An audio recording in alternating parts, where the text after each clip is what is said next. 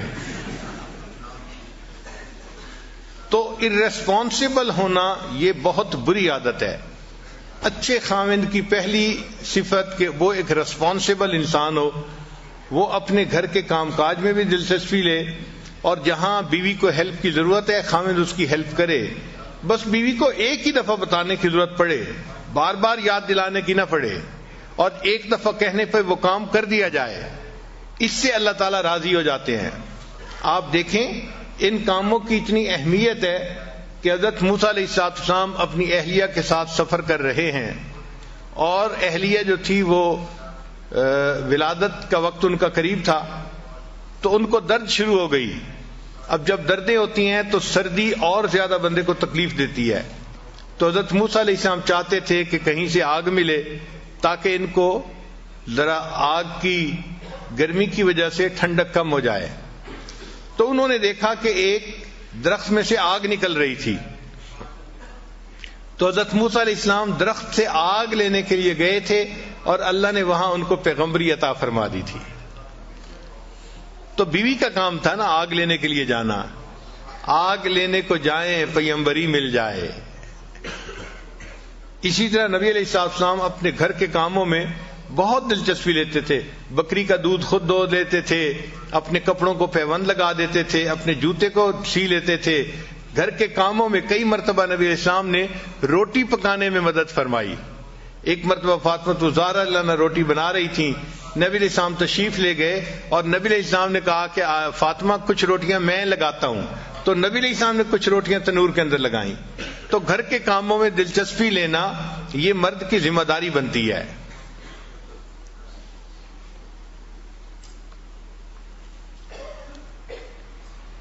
تو سب سے پہلے خاوند کے اندر سینس آف ریسپانسبلٹی ہونی چاہیے. ریسپانسبلٹی سے کیا مراد؟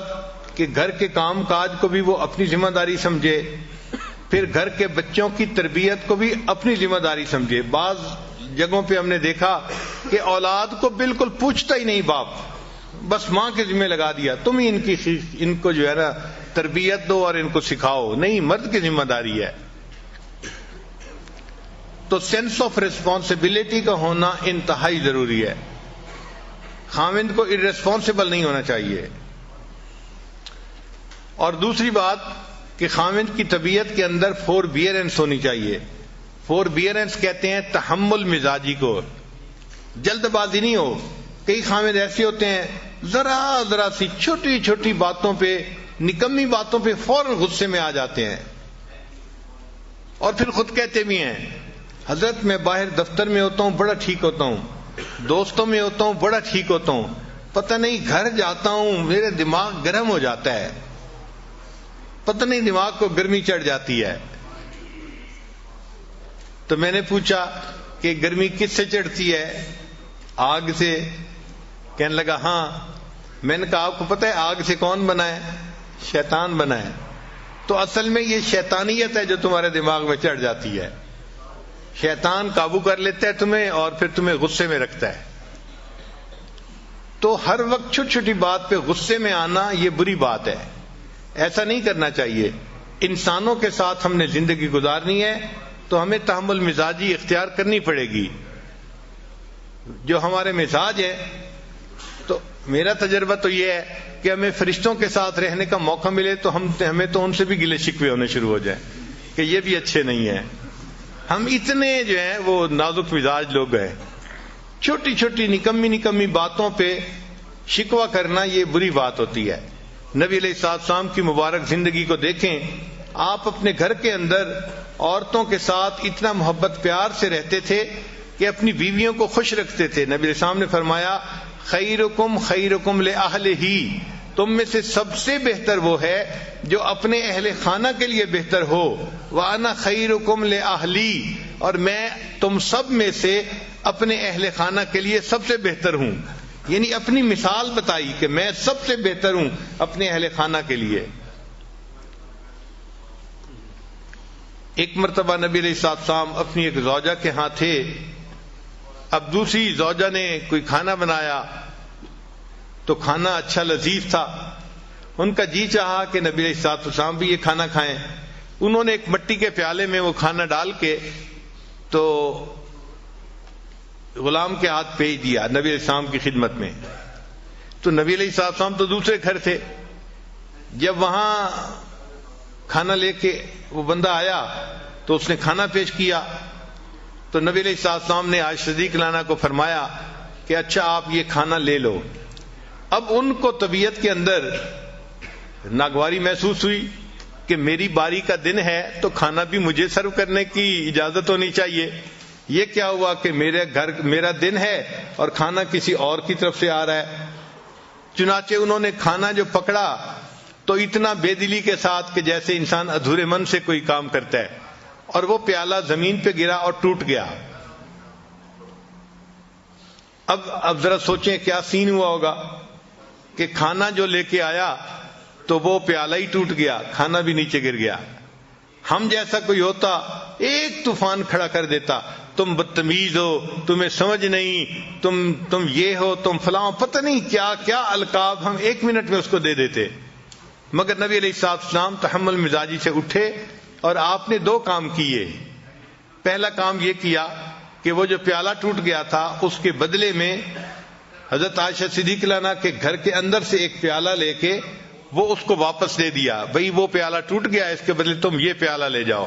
اور پھر اسے فرمایا غارت امو کی، اصل میں تمہاری والدہ کو غیرت آ گئی تھی اس لیے ایسا ہو گیا. یعنی اس کو سمجھا بھی دیا.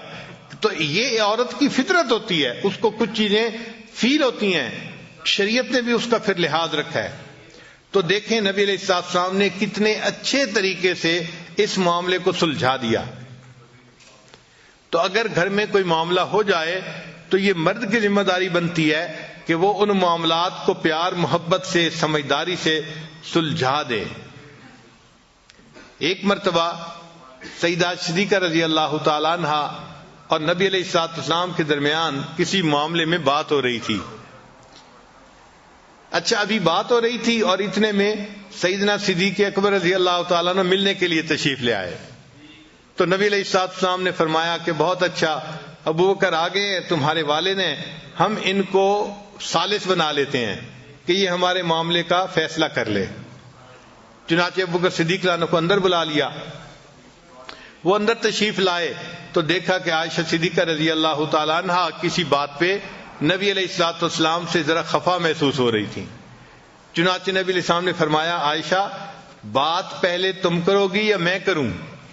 یعنی کون پہلے بات کرے گا؟ تو عائشہ رضی اللہ عنہا نے آگے سے جواب دیا آپ پہلے بات کریں مگر جو کہیں سچ سچ کہیں. اب ایک فطرت ہوتی ہے نا، بات ہوتی ہے، تو انہوں نے یہ لفظ کہہ دیے کہ جو کہیں سچ سچ کہیں. اچھا ابو بکر صدیق عنہ تو عاشق صادق تھے، ان کو بڑا غصہ آیا. اچھا نبی علیہ السلام کے سامنے یہ بات کہہ رہی ہے. انہوں نے تو بیٹی تھی نا، تو انہوں نے ایک تھپڑ لگایا عائشہ صدیقہ عنہا کو اور فرمایا کہ تمہارا کیا خیال ہے نبی علیہ السلام سچ نہیں بولیں گے؟ اب جب تھپڑ پڑا تو خیال تھا کہ دوسرا بھی پڑ جائے گا، تو عائشہ صدیقہ عنہا نبی علیہ السلام کے پیچھے آ کے چھپ گئیں. اچھا جب نبی علیہ السلام کے پیچھے آ کے چھپ گئیں تو نبی علیہ السلام نے بھی محسوس کیا کہ اس کے والد کو غصہ آ گیا ہے، تو ہو سکتا ہے کہ ایک دو اور بھی وہ لگا دے. تو نبی علیہ السلام نے فرمایا ابو بکر ہم نے تو آپ کو ثالث کے طور پہ متعین کیا تھا، یہ تو نہیں کہا تھا کہ آپ مارنا ہی شروع کر دیں. اچھا ایسا ہے کہ آپ تشریف لے جائیں، ہم میاں بیوی آپس کا جھگڑا خود سمیٹ لیں گے. جب یہ فرمایا تو ابو بکر صدیق عنہ تشریف لے آئے. جیسے ہی ابو بکر صدیق عنہ باہر نکلے تو نبی علیہ السلام نے مسکرا کے عائشہ صدیق عنہ کو دیکھا اور فرمایا دیکھا کہ بوڑھے کے دوسرے تھپڑ سے میں نے تجھے بچایا، اگر میں نے بچاتا تو بوڑھے کا دوسرا تھپڑ بھی تمہیں لگ جاتا. تو مقصد یہ ہے کہ گھروں میں اس قسم کی چھوٹی چھوٹی باتیں ہونا ممکن ہے، اس کی توقع رکھیں، یہ ہوگا، ایسا نہیں کہ ہو ہی نہیں سکتا، ہوگا۔ نیک سے نیک گھروں میں بھی مس انڈرسٹینڈنگ ہو جاتی ہیں، الجھنیں ہو جاتی ہیں، مگر ان کو سلجھا لینا یہ عقل مندی ہوتی ہے، ان کو اچھے طریقے سے جو ہے وہ ڈیل کر لینا یہ عقل مندی ہوتی ہے۔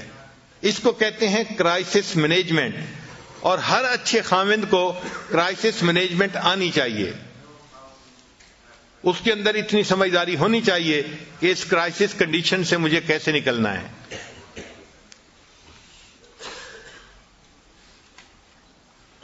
نبی علیہ الصلوۃ والسلام کی اہلیہ صاحبہ تھی سیدہ صفیہ رضی اللہ تعالی عنہا، تو خیبر کے جو بادشاہ تھا اس کی یہ بیوی تھیں، شہزادے کی بیوی تھیں۔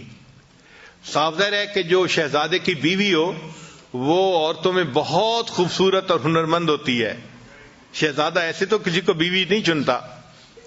تو بہرحال نبی علیہ الصلوۃ والسلام سے جب نکاح ہوا تو نبی علیہ الصلوۃ والسلام کے پاس آئیں۔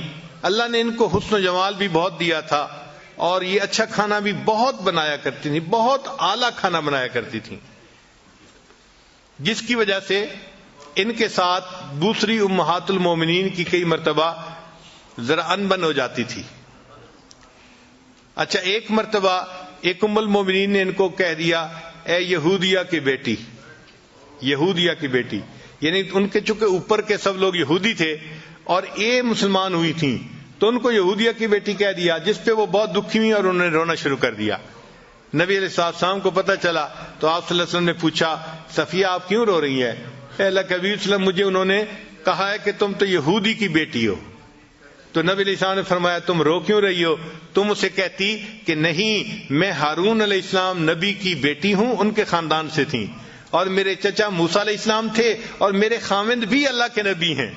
تم ان کو یہ جواب کیوں نہیں دیا؟ تو دیکھیں کتنی سمجھداری کی بات کی، ان کا دل خوش ہو گیا یہ سن کے کہ واقعی میں کوئی گری پیڑی چیز نہیں ہوں، میرے اوپر کے اجداد میں حضرت ہارون علیہ السلام بھی نبی تھے، اور میرے چچا حضرت موسیٰ علیہ السلام بھی نبی تھے، اور اس وقت میں نبی علیہ السلام کی بیوی بھی ہوں، میرے خاوند بھی نبی ہیں۔ تو نبی علیہ السلام نے فرمایا تم ان کو یہ جواب دے دیتی۔ تو اس طرح جب بھی کوئی گھر کے معاملہ ہو تو اس کو اچھے طریقے سے سلجھا دینا یہ خاوند کی ذمہ داری ہوتی ہے۔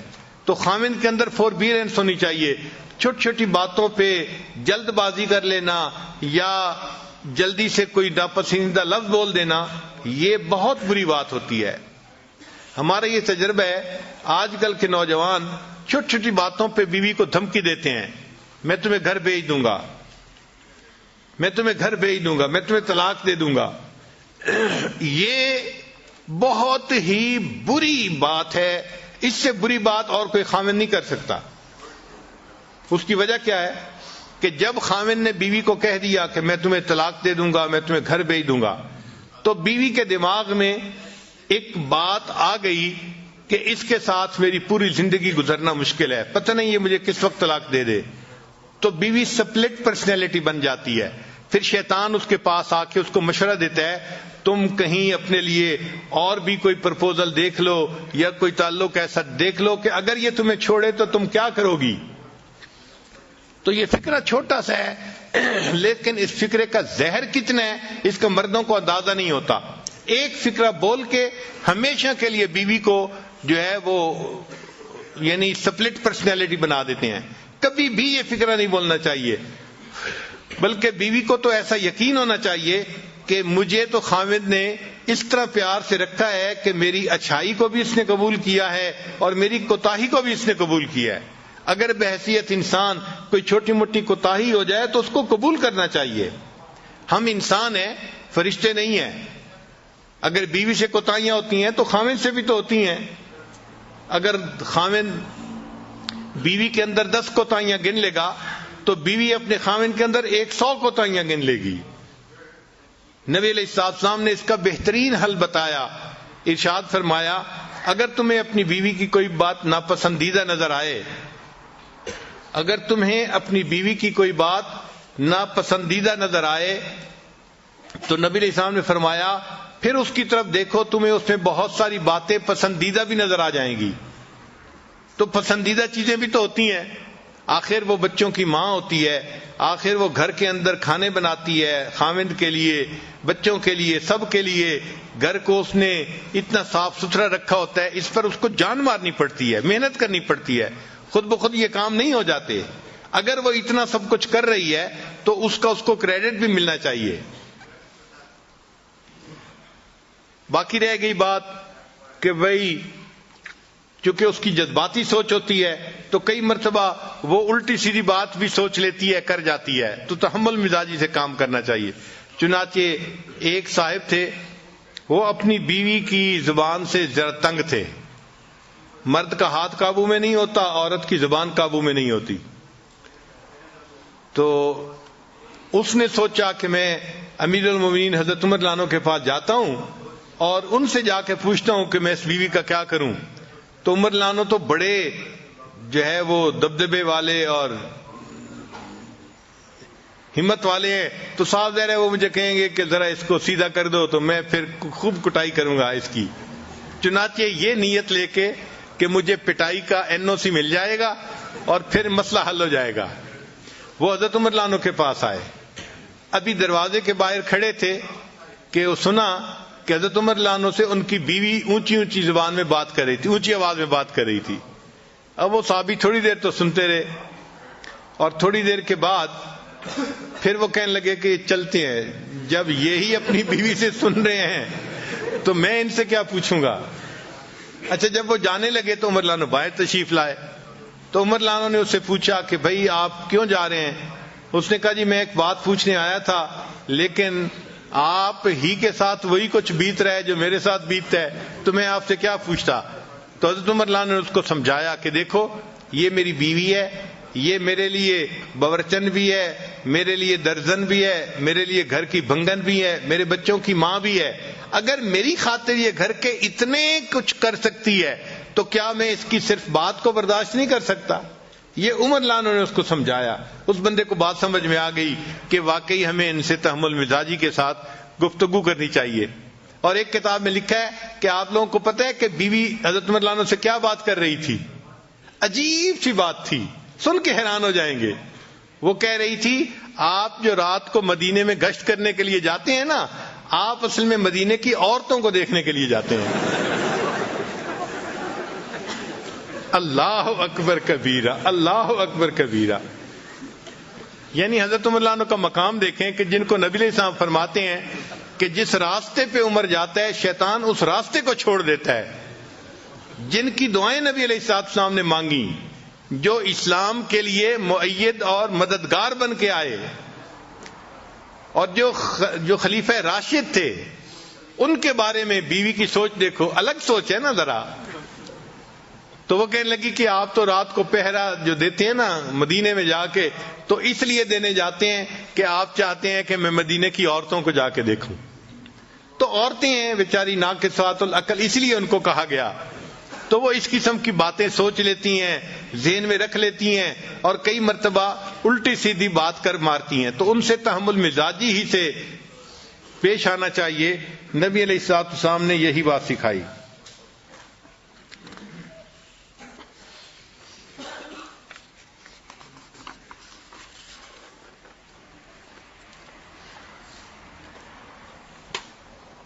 تو پہلی بات کہ خاوند کے اندر سینس آف ریسپانسبلٹی ہونی چاہیے، اور دوسری بات کہ خاوند کے اندر فوربیئرنس ہونی چاہیے، اور تیسری بات کہ خاوند کو چاہیے کہ اپنی بیوی کی بات کو سنے.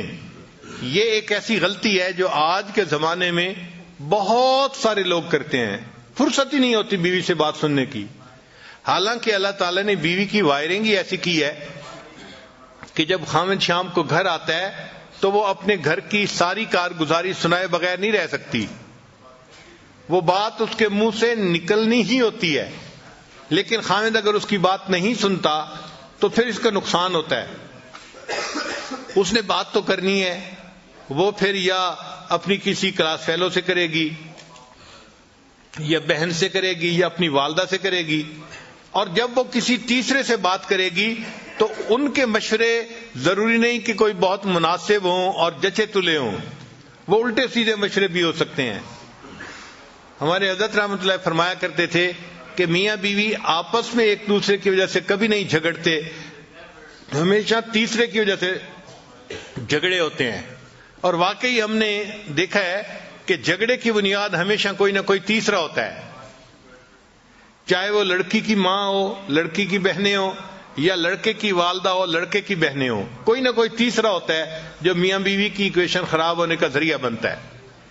تو اس لیے خاوند کی یہ ذمہ داری ہے کہ جب وہ باہر سے آئے تو وہ 15-20 منٹ اپنی بیوی کے پاس بیٹھے اور اس سے اس کی بات چیت سنیں جو وہ کہنا چاہتی ہے۔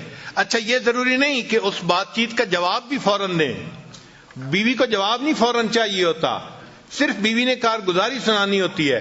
بس آپ توجہ کے ساتھ اس کی بات کو سنیں، اس کے ساتھ آئی کنٹیکٹ رکھیں تاکہ وہ فیل کریں کہ بڑی توجہ سے میری بات سنی جا رہی ہے۔ جب وہ بات کر لے گی نا تو وہ بڑی مطمئن ہو جائے گی۔ تو لسن ٹو یور وائف، یہ خاوند کی ذمہ داری بنتی ہے۔ پھر ایک صفت اور کہ گھر کے ماحول کو نیکی پر رکھنا یہ خاوند کی ذمہ داری ہوتی ہے۔ وہ اپنی بیوی کو بھی نیکی کی تلقین کرے، اپنے بچوں کو بھی نیکی کی تلقین کرے، اور بیوی کے ساتھ بیٹھ کے مشورہ کرے کہ ہم اپنے بچوں کو نیکی کی تربیت کیسے دے سکتے ہیں۔ یہ ذمہ داری خاوند کی ہے۔ کلکم رائن وکلکم مسئول عن رعیتہ، تم میں سے ہر آدمی چرواہے کی مانند ہے اور اس سے اس کے عیال کے بارے میں پوچھا جائے گا۔ تو خاوند سے بیوی اور بچوں کی دینداری کے بارے میں پوچھا جائے گا، اور عورت سے اس کے بچوں کی دینداری کے بارے میں پوچھا جائے گا۔ تو یہ بھی ذمہ داری مرد کی ہوتی ہے کہ گھر کا ماحول نیک رہے۔ ایسی آزادی نہ کرے کہ جی بیوی ٹی وی لے کے آ گئی ہے اور بیوی نے یہ لگوا لیا ہے اور بیوی نے یہ کر دیا ہے اور بچوں کے ذمے، ایسی بات ہرگز نہیں۔ مرد کی ذمہ داری ہوتی ہے، نیکی کے اوپر کمپرومائز نہیں ہے، لیکن اس کو امپلیمنٹ محبت پیار سے کرے، اکھڑ مزاجی سے نہ کرے۔ اس طرح مسلمان نہ بنے کہ اس کے مسلمان بننے پہ باقی لوگ کافر بن جائیں، ایسے نہیں کرنا چاہیے۔ محبت پیار سے ان کو سمجھائے اور ان کو دین کی طرف لے کے آئے۔ محبت پیار ایسا نسخہ ہے کہ گھر کے سارے لوگ دین کے اوپر آ جانا آسانی سے آ جاتے ہیں۔ ایک مرتبہ لاہور کا ایک نوجوان میرے پاس آیا، اب اس کی شادی 1-2 مہینے پہلے ہوئی تھی، اور شادی کے چند ہی دنوں بعد یہ سلسلے میں داخل ہو گیا، بیعت ہو گیا۔ اب اس نے چہرے پہ داڑھی بھی سجا لی، نمازیں بھی پڑھنی شروع کر دیں، تو نیکی پہ آ گیا۔ اللہ کی شان کے ایک دن میرے پاس آیا، غصے میں تھا۔ میں نے پوچھا خیریت ہے؟ کہنے لگا بس حضرت کیا بتاؤں، یہ جو میری بیوی ہے نا، اس نے بس مجھے بہت ستایا ہوا ہے۔ میں نے پوچھا کیا ہوا؟ کہنے لگا کہ کہتا ہوں تو نماز نہیں پڑھتی، سر پہ دوپٹے کا خیال نہیں رکھتی، اور بالکل اس کو تو دین کا کوئی احساس ہی نہیں ہے۔ یہ تو اس نے تو میرا جو ہے نا جینا حرام کر دیا ہے۔ خیر، خوب اس نے غصے میں چند باتیں کہیں۔ تو جب اس نے غصے میں باتیں کر لیں تو پھر میں نے اس سے پوچھا کہ اچھا یہ بتاؤ کہ جب شادی ہوئی تھی اس وقت آپ دیندار اسی طرح تھے جیسے آج ہیں، یا آپ بھی اسی طرح کے تھے؟ کہتے نہیں جی، اس وقت تو میں بھی نمازیں نہیں پڑھتا تھا۔ اصل میں شروع میں دونوں ایک ہی جیسے تھے اور آپس میں پسند کی شادی تھی یہ۔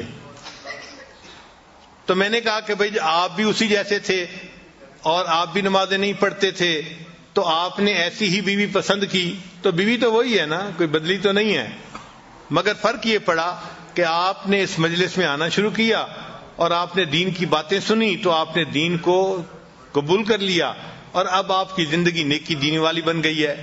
کہنے لگے ہاں یہ بات تو ٹھیک ہے۔ میں نے کہا یہ بتائے کہ آپ کی بیوی نے کتنی نصیحتوں کی محفل اٹینڈ کی ہے؟ کہنے لگے وہ تو نہیں آتی۔ میں نے کہا کوئی اور دینی محفل اٹینڈ کی ہو جہاں اس کو دین کی طرف کسی نے ترغیب دی ہو، بلایا ہو؟ کہنے لگا نہیں۔ میں نے کہا پھر وہ کیسے دوپٹہ کرے گی سر کے اوپر، اور کیسے وہ پردے کا خیال کرے گی، نمازیں پڑھے گی؟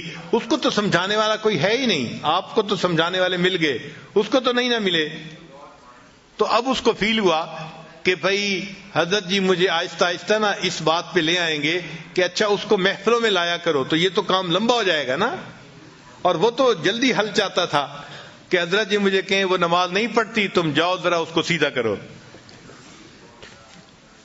خیر جب میں نے دیکھا کہ بھائی یہ خاموش تو ہو گیا ہے لیکن اس کے دل سے ابھی غصہ ختم نہیں ہوا، تو پھر میں نے اس سے بات کی۔ میں نے کہا دیکھیں آپ ہر سنت پہ اب عمل کرنے لگ گئے ہیں نا؟ کہنے لگا جی میری کوشش ہوتی ہے ہر بڑی اور ہر چھوٹی سنت کے اوپر عمل کروں، میری پوری زندگی سنت کے مطابق ہو جائے، اور آپ بھی یہی تلقین کرتے ہیں۔ میں نے کہا اچھا میں آج آپ کو ایک سنت بتاتا ہوں، آپ اس کے اوپر عمل کریں۔ کہنے لگا جی۔ میں نے کہا آپ واپس جاتے ہوئے کسی دکان سے مٹھائی کا ڈبہ ساتھ لے جائیں، اور جب گھر جائیں تو دسترخوان پہ جب ڈبہ رکھا جائے تو اس میں سے مٹھائی کا ایک پیس اٹھا کے اپنی بیوی کے منہ میں ڈالنا۔ جب میں نے کہا تو مجھ سے پوچھا جی؟ میں نے کہا بھائی میں فارسی نہیں بول رہا، میں آپ کی زبان میں ہی آپ سے گفتگو کر رہا ہوں کہ آپ ایک مٹھائی کا ڈبہ لے کے جائیں اور بیوی کو ہدیہ دیں، اور جب دسترخوان پہ وہ ڈبہ رکھا جائے تو اس میں سے ایک پیس اٹھا کے تو اپنی بیوی کو مٹھائی کھلائیں۔ جب میں نے کلیئر لفظوں میں پھر کہا پھر اس کو بات سمجھ میں آئی۔ کہنے لگا جی بہت اچھا۔ خیر وہ بندہ چلا گیا۔ اللہ کی شان کے چند دنوں کے بعد وہ آیا اور اس کی آنکھوں سے آنسو تھمتے نہیں تھے۔ میں نے پوچھا کیا ہوا؟ کہنے لگا حضرت خوشی کے آنسو ہیں۔ میں نے پوچھا کس خوشی کے؟ کہنے لگا کہ میں جاتے ہوئے مٹھائی کا ڈبہ لے کے گیا اور گھر والوں نے پوچھا، بیوی نے کہ یہ کیا لائے؟ تو میں نے کہا میں آپ کے لیے گفٹ لے کے آیا ہوں۔ تو بڑی حیران ہوئی، اچھا آپ میرے لیے گفٹ لے کے آئے ہیں؟ میں نے کہا ہاں۔ تھوڑی دیر کے بعد پھر کھانے کا وقت آیا تو کھانے کے دسترخوان پر کھانا لگ گیا اور وہ مٹھائی کا ڈبہ بھی وہیں تھا۔ کہنے لگے میں نے آپ کی جو ہے وہ نصیحت کے مطابق مٹھائی کا ایک پیس اٹھایا اور ایک گلاب جامن میں نے اپنی بیوی کے طرف کیا، تو وہ میری طرف دیکھنے لگی کہ کیا مطلب ہے؟ میں نے کہا کہ یہ میں تمہیں خود اپنے ہاتھوں سے کھلانا چاہتا ہوں۔ کہنے لگی وہ حیران۔ خیر اس نے وہ گلاب جامن تو کھا لیا، پھر اس کے بعد تھوڑی دیر وہ سر جھکا کے بیٹھی رہی، کچھ سوچتی رہی۔ پھر مجھے کہنے لگی آپ نے آج ایسا کیوں کیا ہے؟ پہلے تو کبھی نہیں کیا۔ تو کہنے لگا کہ میں نے اسے کہا کہ حضرت نے مجھے بتایا کہ یہ نبی علیہ الصلوۃ والسلام کی سنت ہے، میں نے اس سنت کے اوپر عمل کیا ہے۔ کہنے لگا جب میں نے یہ بات بتائی اس میری بیوی کی آنکھوں میں سے آنسو ٹپک پڑے اور وہ کہنے لگی اچھا یہ نبی علیہ السلام کی سنت تھی؟ میں نے کہا ہاں۔ تو کہنے لگی اچھا کیا میں بھی اور سنتوں پہ عمل کر سکتی ہوں؟ تو میں نے کہا ہاں کر سکتی ہو۔ تو کہنے لگے وہیں بیٹھے ہوئے میری بیوی نے وعدہ کیا کہ میں آج کے بعد نمازیں بھی پڑھوں گی اور پردہ بھی کروں گی اور شریعت کے اوپر مکمل پابندی کر کے سنتوں والی زندگی میں بھی اختیار کروں گی۔ نبی علیہ الصلوۃ والسلام کی ایک سنت نے پورے گھر کے ماحول کو بدل کے رکھ دیا اور وہ بچی نیک بن گئی اور بعد میں وہ بچی عالمہ بھی بن گئی۔ تو گھر کے اندر نیکی کا ماحول رکھنا، نیکی کی تلقین کرتے رہنا، یہ خاوند کی ذمہ داری ہوتی ہے۔ ہمارے حضرت رحمت اللہ علیہ فرمایا کرتے تھے کہ جو خاوند اپنے گھر میں نیکی کے ماحول کا خیال نہیں کرتا، جو خاوند اپنے گھر میں نیکی کے ماحول کا خیال نہیں کرتا، اس گھر کے مردوں میں اور مردوں میں کوئی فرق نہیں ہوتا۔ یہ ہمارے حضرت مرشد عالم رحمۃ اللہ فرماتے تھے کہ جو مرد اپنے گھر میں گھر والوں کو نیکی کی تلقین نہیں کرتا، اس گھر کے مردوں میں اور اس گھر کے مردوں میں کوئی فرق نہیں ہوتا۔ تو یہ خاوند کی ذمہ داری ہوتی ہے۔ ایکسکیوز نہ کریں کہ جی میری بات سنتا کوئی نہیں، مانتا کیوں نہیں۔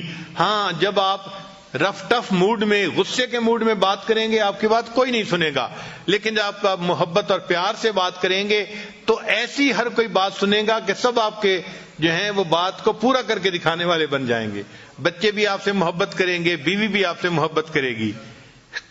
تو یہ صفت بھی خاوند کے اندر ہونی چاہیے۔ نبی علیہ الصلوۃ والسلام اپنی زوجہ سے کتنی محبت کرتے تھے اس کے بارے میں تو بہت ساری احادیث ہیں۔ بہرحال ایک حدیث مبارکہ سن لیجئے کہ ایک مرتبہ نبی علیہ الصلوۃ والسلام نے ایک اونٹ لیا، سفر درپیش تھا، تو سیدہ عائشہ صدیقہ نے کو اونٹ کے اوپر بٹھا دیا اللہ کی شان کہ وہ اونٹ نیا تھا، ذرا بدک گیا اور بھاگ کھڑا ہوا۔ اب عائشہ رضی اللہ عنہا اوپر بیٹھی ہوئی ہیں، جو اوپر اس کے پالکی سی بنی ہوتی ہے اونٹ کے اوپر، اور اونٹ بھاگ گیا۔ جب بھاگ گیا تو نبی علیہ السلام نے فرمایا ہائے میری دلہن۔ حدیث پاک کے الفاظ کا مفہوم ہے کہ نبی علیہ السلام نے فرمایا اے میری دلہن، یعنی بیوی سے محبت تھی تو یہ الفاظ زبان سے نکلے نا۔ تو نبی علیہ السلام نے امت کو تعلیم دی کہ تم اپنی بیوی کو اس طرح محبت پیار سے رکھو گے تو وہ تمہاری فرما برداری کرے گی۔ چنانچہ جب سیدہ فاطمہ الزہرا رضی اللہ عنہا کی رخصتی ہونے لگی تو نبی علیہ السلام نے فرمایا حضرت علی رضی اللہ عنہ کو، علی اگر تم محبت سے رکھو گے تو فاطمہ تمہاری ہے۔ اور اس چھوٹے سے فکرے میں ازدواجی زندگی کا خلاصہ موجود ہے کہ اگر خاوند بیوی کو محبت سے رکھے گا تو بیوی خاوند کی ہوتی ہے، وہ اسی کی خاطر زندگی گزارتی ہے اور اسی کے گھر کے ماحول کو نیکی اور دینداری کے مطابق بناتی ہے۔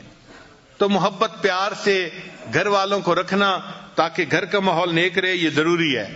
ایک مرتبہ نبی علیہ السلام نے یہ قسم اٹھا لی کہ میں 1 مہینے تک اپنی بیویوں سے نہیں ملوں گا۔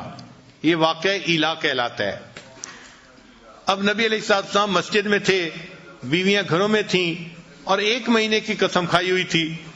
اللہ کی شان دیکھیں کہ 29واں دن تھا تو نبی علیہ السلام عائشہ صدیقہ رضی اللہ عنہا کے گھر آ گئے تو عائشہ رضی اللہ عنہا نے کہا اے اللہ کے حبیب صلی اللہ علیہ وسلم، آپ نے تو قسم کھائی تھی کہ میں 1 مہینے تک بیویوں سے نہیں ملوں گا اور آج تو 29 دن ہیں۔ تو نبی علیہ السلام نے فرمایا عائشہ کبھی کبھی مہینہ 29 کا بھی ہوا کرتا ہے۔ تو یہ بیوی کی محبت تھی نا کہ 30 دن کے بعد آنے کی بجائے 29 دن کے بعد آپ گھر تشریف لائے، اور پھر آپ نے کہا کہ عائشہ کبھی کبھی مہینہ 29 کا بھی ہوا کرتا ہے۔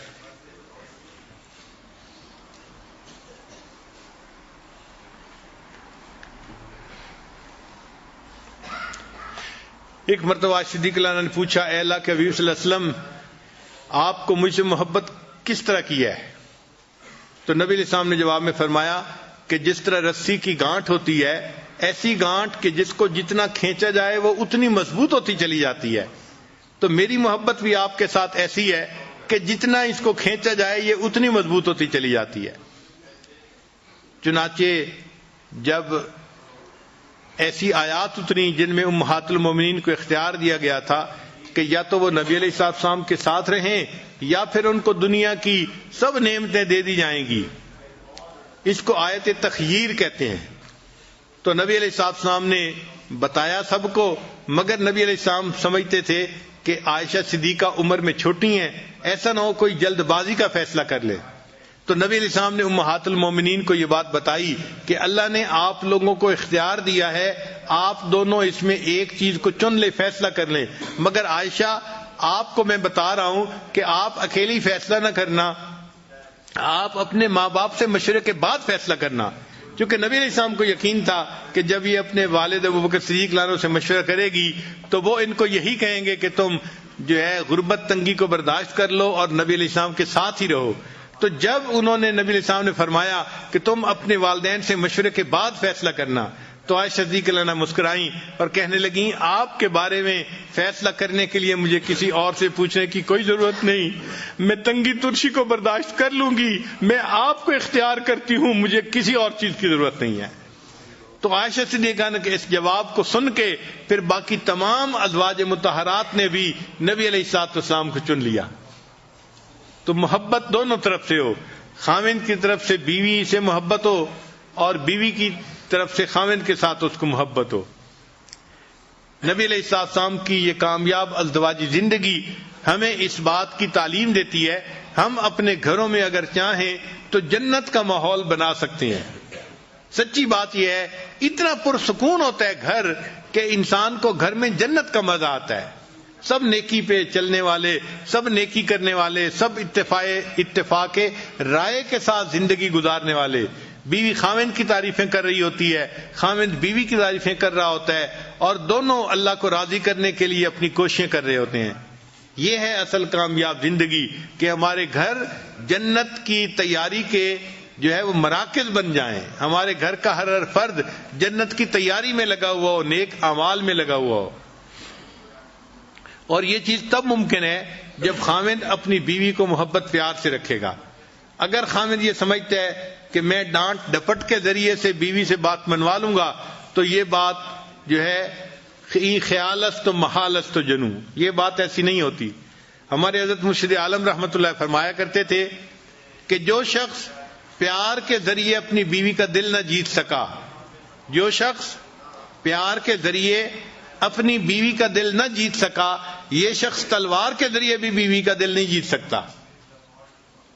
جو شخص پیار کے ذریعے اپنے بیوی کا دل نہ جیت سکا، یہ شخص تلوار کے ذریعے بھی بیوی کا دل نہیں جیت سکتا.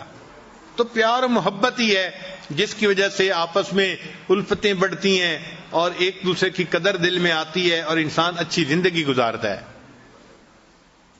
چنانچہ ہم ازدواجی زندگی کے بارے میں ریسرچ ڈھونڈ رہے تھے تو ہم نے سینکڑوں کتابیں دیکھیں اور سینکڑوں ریسرچ پیپر دیکھے، اور ایک ریسرچ پیپر کے اندر عجیب ریسرچ دیکھی. لکھا ہوا تھا کہ جو خاوند دن میں 5 مرتبہ اپنی بیوی کو محبت کا میسج دے، محبت کے میسج سے آگے مراد اس کو بوسہ لے، اس کے ہاتھ کو پکڑے، اس کے سر پہ ہاتھ رکھے، یا اس کو کوئی ہنسی مذاق کی بات سنائے، یا اس کو اس کے ایسے نام سے پکارے جس نام کو وہ پسند کرتی ہو. دن میں 5 مرتبہ جو خاوند اپنی بیوی کے ساتھ محبت کا اظہار کرتا ہے، یہ بیوی کبھی ڈپریشن کا شکار نہیں ہو سکتی. ان کا کہ ہم نے ہزاروں عورتوں پہ یہ ریسرچ کی ہے کہ جو خاوند دن میں 5 مرتبہ کبھی بیوی کا ہاتھ پکڑا، کبھی اس کے کندھے پہ ہاتھ رکھا، کبھی اس سے کوئی ہنسی مذاق کی بات کر دی، کبھی اس کو مسکرا کے دیکھ لیا، اور دفتر میں ہے تو کبھی اس کو کوئی پیار کا میسج کر دیا، یعنی دن میں 5 ایسے مواقع ہوں کہ بیوی کو خاوند کی طرف سے محبت کا میسج ملے. تو لکھا ہوا تھا کہ وہ عورت کبھی ڈپریشن کا شکار ہو ہی نہیں سکتی. اب جو لوگ اپنے گھروں میں پریشان ہیں وہ ذرا ازدواجی زندگی کے بارے میں سوچیں کہ کیا انہوں نے بیوی کو کبھی مسکرا کے دیکھا یا بیوی کا ہاتھ پکڑا. اگر ایسا نہیں کیا تو بیوی پہ کیا گلہ کرتے ہیں؟ وہ تو ڈپریشن کی مریضہ بنے گی نا. تو بیویوں کو ڈپریشن سے نکالنا خاوند کے لیے کوئی مشکل نہیں ہوتا. اللہ تعالیٰ نے خاوند کے ہاتھ میں جادو دیا ہوا ہے، ایسا جادو ہے کہ بس وہ بیوی کا ہاتھ پکڑ لے، بیوی سب کچھ بھول جاتی ہے، سب پاسٹ کو بھول جاتی ہے اور نئے سرے سے اچھی زندگی گزارنے کے لیے پھر تیار ہو جاتی ہے.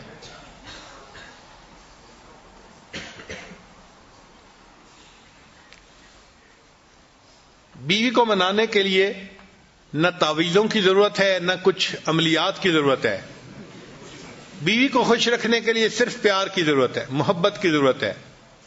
محبت سے بات کریں، نرمی سے بات کریں اور بیوی کو رسپیکٹ دیں. جس عورت کو محبت بھی ملتی ہے، رسپیکٹ بھی ملتی ہے، وہ اپنے خاوند کی خاطر قربان ہونے کے لیے تیار. وہ تنگی ترشی بھی برداشت کر لیتی ہے اور فاقہ بھی برداشت کر لیتی ہے اور اسی خاوند کے ساتھ رہتی ہے. اس کو معمولی کپڑے پہننے کو ملتے ہیں، نئے نئے کپڑے نہیں ملتے تو اس کو اس کی کوئی پرواہ نہیں ہوتی. وہ غربت میں زندگی گزار لیتی ہے لیکن اس کو محبت پیار چاہیے ہوتا ہے. تو کامیاب ازدواجی زندگی گزارنے کا جو بہترین اصول ہے وہ ہے کہ بیوی کے ساتھ محبت پیار کا تعلق رکھا جائے، بیوی کو رسپیکٹ دی جائے، عزت دی جائے. بچوں کی نظر میں بیوی کی عزت بنائی جائے چونکہ اس نے ان کی تربیت کرنی ہے، ان کی ماں ہے وہ. جس عورت کو عزت ملے گی اور محبت ملے گی، اب یہ عورت اپنے خاوند سے کبھی دور ہونا پسند نہیں کرے گی.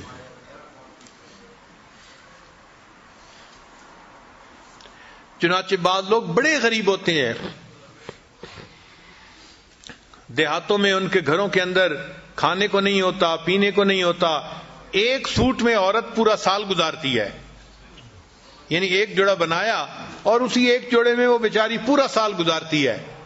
سردیوں کا سوٹ گرمیوں میں بھی پہنتی ہے اور گرمیوں کے کپڑوں میں سردیوں میں گزارا کرتی ہے، مگر اپنے خاوند کے ساتھ وہ خوش ہوتی ہے، اس لیے کہ اس کو عزت ملتی ہے اور اس کو خاوند کی طرف سے محبت ملتی ہے۔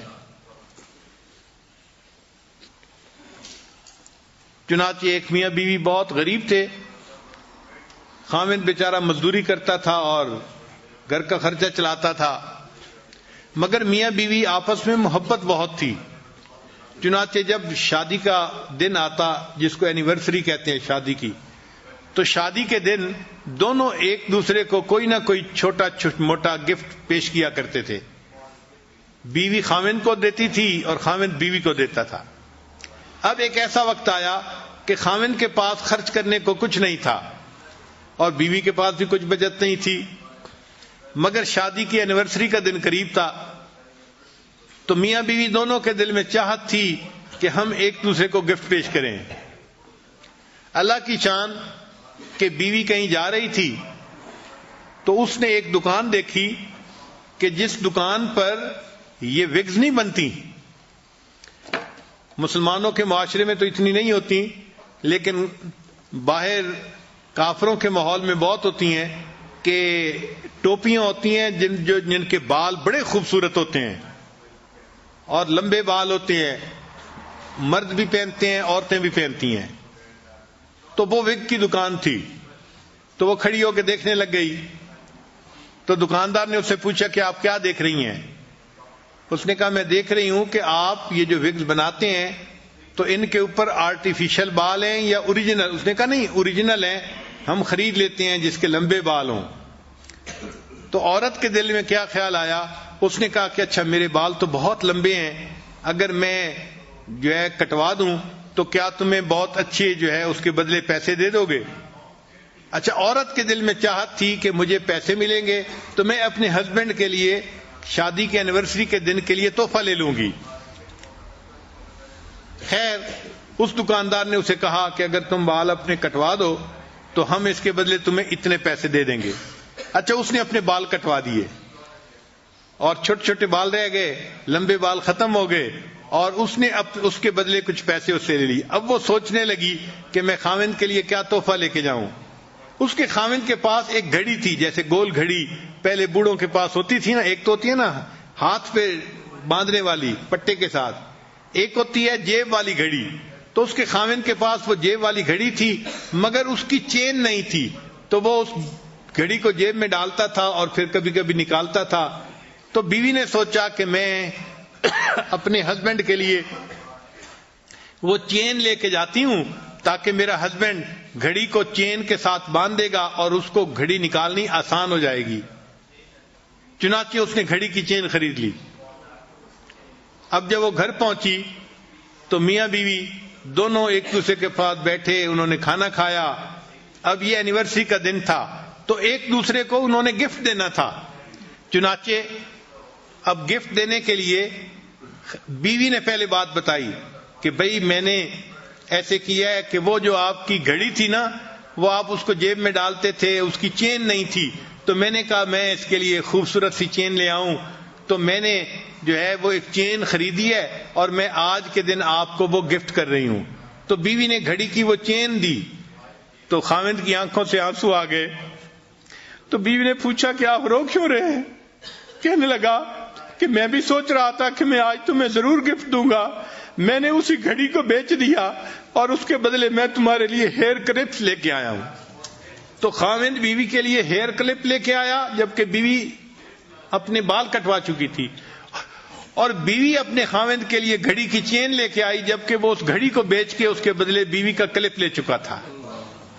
تو غربتیں اپنی جگہ، محبت و پیار ایک ایسی چیز ہے کہ جو ان سب سے بلند و بالا ہے، اور شریعت یہ چاہتی ہے کہ میاں بیوی جتنا محبت پیار کی زندگی گزاریں گے اتنا انہیں اللہ کی طرف سے اجر ملے گا۔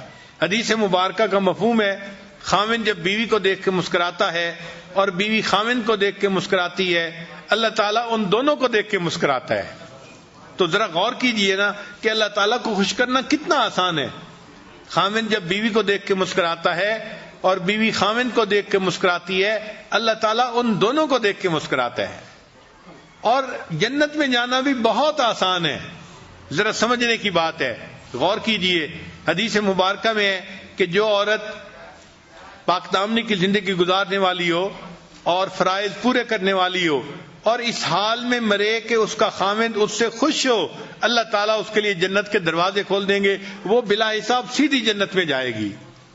اب اس حدیث پاک کو پڑھ کے مرد یہ سمجھتے ہیں کہ بھئی عورت کے لیے جنت میں جانا تو بہت آسان ہے، بھئی عورت کے لیے جنت میں جانا یقیناً آسان ہے، اگر وہ اپنے خاوند کی خدمت کرے گی، اس کو خوش رکھے گی اور فرائض پورا کرے گی تو حدیث پاک سے ثابت ہے کہ اللہ تعالیٰ اس کو جلدی جنت عطا فرما دیں گے، وہ سیدھی جنت میں جائے گی۔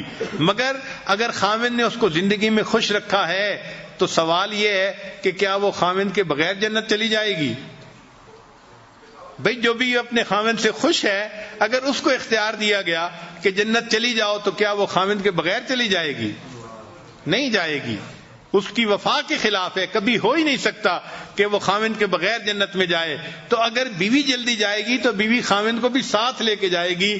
یہ جنت میں جانے کا سب سے آسان طریقہ ہے، خاوند بیوی کو خوش رکھے، بیوی خاوند کو خوش رکھے، اللہ تعالیٰ بیوی کو جلدی جنت عطا فرمائیں گے اور بیوی خاوند کے بغیر جنت میں نہیں جانا پسند کرے گی۔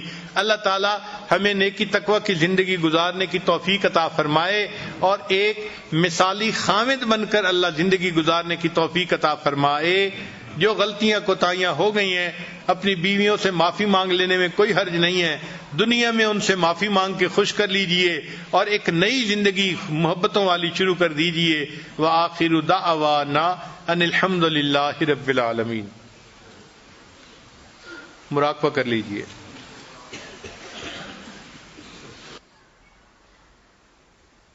لا الہ الا اللہ محمد الرسول اللہ۔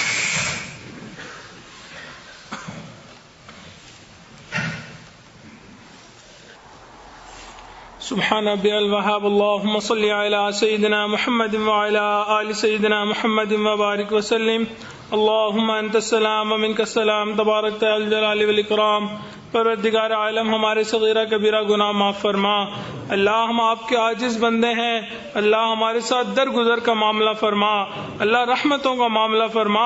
اے میرے مولا، وہ گناہ جو ہم نے دن میں کیے معاف فرما، وہ گناہ جو ہم نے راتوں میں کیے معاف فرما، اللہ وہ گناہ جو ہم نے محفلوں میں کیے معاف فرما، وہ گناہ جو ہم نے تنہائیوں میں کیے معاف فرما۔ اے میرے مولا، وہ گناہ جو ہم نے ارادوں سے کیے معاف فرما، اللہ وہ گناہ جو ہم نے بنا ارادے کیے معاف فرما۔ اے میرے مولا، وہ گناہ جو ہمیں یاد ہیں وہ بھی معاف فرما، وہ گناہ جو ہم کر کے بھول گئے وہ بھی معاف فرما۔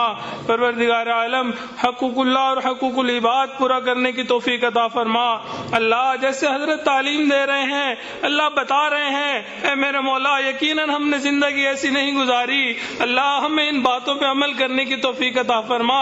اللہ ایک اچھا بھائی بن کے رہنے کی توفیق عطا فرما، اچھا خامن بن کے رہنے کی توفیق عطا فرما، اللہ اچھا والد بن کے رہنے کی توفیق عطا فرما۔ اے میرے مولا اچھا بیٹا بن کے رہنے کی توفیق عطا فرما۔ پروردگار عالم گھروں میں الفت محبت پیدا فرما، اللہ ایک دوسرے کے حقوق پورا کرنے کی توفیق عطا فرما۔ اللہ ہمارے گھروں کو جنت کا نمونہ بنا۔ اے میرے مولا بڑی دور سے آئے ہیں، بڑی دیر سے آئے ہیں، اللہ بڑی امیدیں لے کے آئے ہیں۔ اے میرے مولا اب تو رمضان المبارک کے بھی آخری ایام ہے، اللہ آج کی رات میں ہماری بخشش فرما، اللہ جہنم سے آزاد فرما، اللہ آج ہمیں جہنم سے خلاصی عطا فرما۔ اے میرے مولا آپ سب ماؤں سے زیادہ کریم ہیں، اللہ آپ 70 ماؤں سے زیادہ رحیم ہیں۔ اللہ ہم نے اس دنیا میں دیکھا کوئی ماں اپنے بچے کو آگ میں ڈالنا پسند نہیں کرتی، اللہ آپ تو سب رحیموں سے زیادہ رحیم ہیں، اللہ آپ اپنے بندوں کو جہنم میں کیسے ڈالیں گے؟ اللہ آج کے دن میں مغفرت فرما، اللہ جہنم سے آزاد فرما۔ اے میرے مولا ہمیں آج رحمت کے عطا فرما۔ اے میرے مولا تیری ایک نگاہ کی بات ہے، میری زندگی کا سوال ہے، اللہ رحمت کی ایک نظر ہو جائے گی ہماری بگڑی بن جائے گی، اللہ اپنی رحمت کی نظر عطا فرما دیجئے، اللہ عزت عطا فرما، ذلتوں سے محفوظ فرما، اے میرے مولا اپنے مقربین بندوں میں شامل فرما۔ پروردگار عالم آپ کو اپنے بندوں سے بہت محبت ہے اللہ، قرآن مجید میں آپ جگہ جگہ اپنی محبت کا، رحمت کا تذکرہ کرتے ہیں۔ اے میرے مولا ہمیں اپنی ستاری کا صدقہ دے دیجئے اللہ، غفاری کا صدقہ دے دیجئے۔ اے میرے مولا ہم آپ کے ناز نخروں میں پلے ہوئے بندے ہیں اللہ، ہم سے چند کلوں کا بوجھ نہیں اٹھایا جاتا۔ اے میرے مولا قیامت کے دن گناہوں کے پہاڑ کیسے اٹھائیں گے؟ اے میرے مولا ہمارے گناہوں کو معاف فرما اللہ، ہمارے سے تو دھوپ کی گرمی برداشت نہیں ہوتی، جہنم کی گرمی کیسے برداشت کریں گے؟ اے میرے مولا ہمارے ساتھ رحمت کا معاملہ فرما۔ پروردگار عالم قیامت کے دن بہت سخت دن ہوگا اللہ، وہاں تو انبیاء بھی کھڑے تھرا رہے ہوں گے۔ اے میرے مولا اگر آپ نے وہاں ہمارا حساب کتاب شروع کر دیا اللہ، ہمارے پاس تو پہلے ہی کوئی عمل نہیں اللہ، ہم آپ کو کیا دکھائیں گے؟ اے میرے مولا بنا حساب کتاب جنت عطا فرما۔ پروردگار عالم جہنم سے ہمیں محفوظ فرما۔ اے میرے مولا ہم دنیا میں اس وقت میں آئے کہ آپ کے محبوب کی زیارت نہ کر سکے۔ پروردگار عالم بہت حسرت ہے اس چہرے کو دیکھیں جسے آپ نے والضحیٰ کہا، ان زلفوں کو دیکھیں جنہیں آپ نے واللیل کہا اللہ، ہمیں قیامت کے دن ان کا دیدار عطا فرما۔ اے میرے مولا ہم نے اپنے بڑوں سے سنا ہے قیامت کے دن آپ کچھ لوگوں کو اندھا کھڑا کریں گے اللہ، اگر آپ نے ہمیں اندھا کھڑا کر دیا اللہ، ہم وہاں بھی دیدار نہ کر سکیں گے۔ اے میرے مولا دوہری محرومی سے محفوظ فرما اللہ، دوہری محرومی سے محفوظ فرما اللہ، نبی علیہ الصلوۃ والسلام کا دیدار عطا فرما اللہ، ان کے ہاتھوں حوض کوثر کا جام عطا فرما اللہ، ان کی شفاعت عطا فرما، ان کے جھنڈے تلے جمع ہونے کی توفیق عطا فرما۔ پروردگار عالم ہمارے ساتھ رحمت کا معاملہ فرما۔ اے میرے مولا موسیٰ علیہ الصلوۃ والسلام فرعون کی طرف جا رہے تھے، آپ نے انہیں کہا تھا قولا لہ قولا لینا، اس سے نرم گفتگو کرنا۔ اے میرے مولا وہ شخص جو انا ربکم الاعلی کہتا تھا، آپ اس کے ساتھ نرمی کا معاملہ کرنے کا فرماتے ہیں۔ اے میرے مولا اس مجمع میں جتنے لوگ موجود ہیں دن میں کئی مرتبہ سجدے میں سر رکھ کے سبحان ربی الاعلی کہتے ہیں اللہ، یہ تو آپ کے چاہنے والے ہیں، آپ کے ماننے والے ہیں۔ اے میرے مولا مان جائیے اللہ، مان جائیے اللہ، مان جائیے پیارے اللہ، مان جائیے اللہ، اگر نہیں ماننا اللہ پھر بھی مان جائیے۔ اے میرے مولا دنیا کے فقیر کو دیکھا، ایک دروازے پہ نہ جائے، نہیں کھلے دوسرے پہ چلا جاتا ہے، دوسرا نہ کھلے تیسرے پہ چلا جاتا ہے اللہ، اس کا تو کوئی مسئلہ نہیں، مسئلہ تو ہمارا ہے، ہمارے پاس آپ کے در کے سوا کوئی دوسرا در نہیں۔ اے میرے مولا ہمیں ہمیشہ اپنے در سے عطا فرما اللہ۔ ہم نے رمضان کا فقیر کو دیکھا، گھر سے جب مانگنے کے لیے نکلتا ہے بچوں کو تسلی دے کے جاتا ہے، بچوں واپس آؤں گا، رمضان کا گداگر ہوں، کچھ نہ کچھ لے کے آؤں گا، فاقہ ختم ہو جائے گا اللہ، وہ اس امید کے ساتھ دروازہ کھٹکھٹاتا ہے۔ اے میرے مولا اگر دروازہ کھل گیا میرے بچوں کا فاقہ ختم ہو جائے گا اللہ، ہم بھی رمضان کے فقیر موجود ہیں، آپ کا دروازہ کھٹکھٹاتے ہیں، اگر آپ کا دروازہ کھل گیا اللہ ہماری بگڑی بن جائے گی اللہ، قبول کر لیجئے اے میرے مولا، قبول فرما دیجئے۔ پروردگار عالم اپنے نیک لوگوں میں شامل فرما دیجئے۔ اے میرے مولا ہمارے والد بھی آپ کے در کے منگتے ہیں اللہ، والدہ بھی آپ کے در کی منگتی ہے اللہ، ہمارے دادا بھی آپ کے در کے منگتے تھے اللہ، ہم نے اس دنیا میں دیکھا لوگ نسلی غلاموں کو لحاظ کر لیتے ہیں اللہ، ہم تو آپ کے نسلی غلام ہیں اللہ، لحاظ فرما دیجئے اے میرے مولا، لحاظ فرما لیجئے اللہ، لحاظ فرما لیجئے۔ پروردگار عالم آج تاک رات ہے اللہ، اس رات کی برکت سے ہماری مغفرت فرما دیجئے اللہ، ان نیک لوگوں کی محفل کی برکت سے ہماری مغفرت فرما دیجئے اے میرے مولا۔ لوگ رمضان المبارک میں نیکیاں لے کے آتے ہیں، ہم آپ کے وہ گناہ گار بندے ہیں، گناہوں کے انبار لے کے حاضر ہیں اے میرے مولا۔ بنی اسرائیل کا بندہ 100 بندوں کا قاتل تھا، نیکوں کی بستی کی طرف چلا تھا اللہ، راستے میں فوت ہو گیا، آپ نے اس کو جنت عطا فرما دی اللہ، ہم تو نیکوں کی محفل میں پہنچ گئے ہیں اللہ بخشش عطا فرما دیجئے، اللہ بخشش عطا فرما دیجئے، اللہ تمام گناہوں کو معاف فرما دیجئے، اے میرے مولا رحمت کی ایک نگاہ عطا فرما دیجئے، اللہ ہم چاہیں نہ چاہیں پیشانی کے بالوں سے پکڑ کر نیکی تقوی اختیار کرنے کی توفیق عطا فرما، اے میرے مولا کبھی بھی بے سہارا نہ فرما، کبھی بھی بے آسرا نہ فرما، کبھی اپنے در سے دور نہ فرما، اللہ در در کے دھکے کھانوں سے محفوظ فرما، اے میرے مولا ہمارے علم میں برکتیں پیدا فرما، عمل میں برکتیں پیدا فرما، رزق میں برکتیں پیدا فرما، کام کاروبار میں برکتیں پیدا فرما، اللہ قدم قدم اپنی برکتیں شامل حال فرما،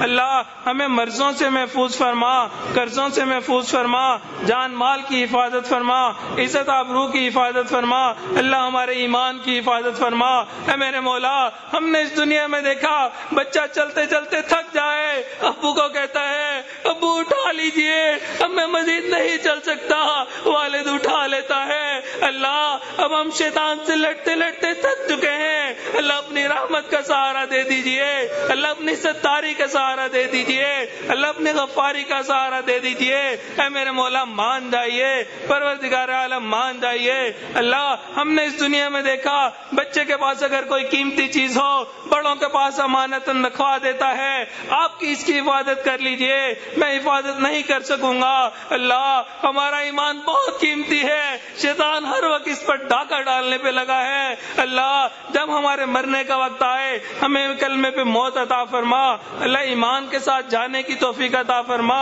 اللہ دینداری والی زندگی گزارنے کی توفیق عطا فرما، اللہ نیکوکاروں والی زندگی گزارنے کی توفیق عطا فرما، اے میرے مولا ساری زندگی اپنے نیکوں کے ساتھ جڑا رہنے کی توفیق عطا فرما، اللہ کبھی بھی اپنے بڑوں کے لیے داغ دھبا نہ بنا، اللہ کبھی بھی نہ بنا، اللہ کبھی ان کی بدنامی کا سبب نہ بنا، پروردگار عالم قبولیت والی زندگی عطا فرما، اللہ ساری زندگی نیکی تقوی اختیار کرنے کی توفیق عطا فرما، اللہ تمام لوگوں کے گھرانوں کو نیکی تقوی والا بنا، اللہ جنت کا نمونہ بنا، اے میرے مولا سنتوں پہ عمل کرنے کی توفیق عطا فرما، مکروہات شرعیہ کو مکروہات طبیعہ بنا، پروردگار عالم جو مانگا وہ بھی عطا فرما، جو مانگنا چاہیے تھا نہیں مانگ سکے وہ بھی عطا فرما، اللہ دور بیٹھی عورتیں جو ان دعاؤں پہ آمین کہہ رہی ہیں اللہ ان کی بھی نیک حاجات کو پورا فرما، اے میرے مولا عورت ایک کمزور ہوتی ہے اللہ وہ اپنے دل کا غم کسی کو بیان نہیں کر سکتی، اللہ وہ آپ کے سامنے ہاتھ پہ لائی بیٹھی ہیں،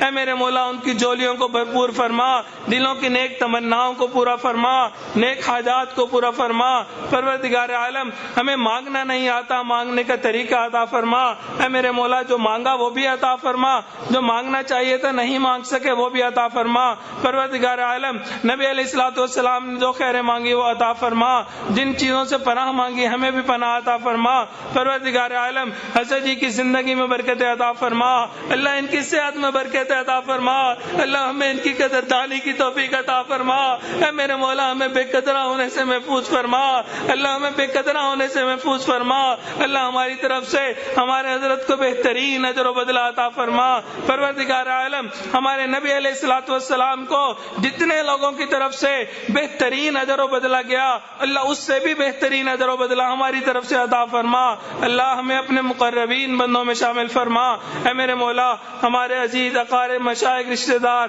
جو اس دنیا سے فوت ہو گئے ان کی مغفرت فرما، جن کے آپ نے مغفرت کر دی قرب کے اعلیٰ ترین درجات عطا فرما، ربنا ظلمنا انفسنا وان لم تغفر لنا وترحمنا لنكونن من الخاسرین، ربنا تقبل منا انك انت السميع العليم تب علينا انك انت التواب الرحيم، صلی اللہ تعالی علی حبیبہ سیدنا محمد وآلہ واصحابہ اجمعین برحمتک یا ارحم الراحمین۔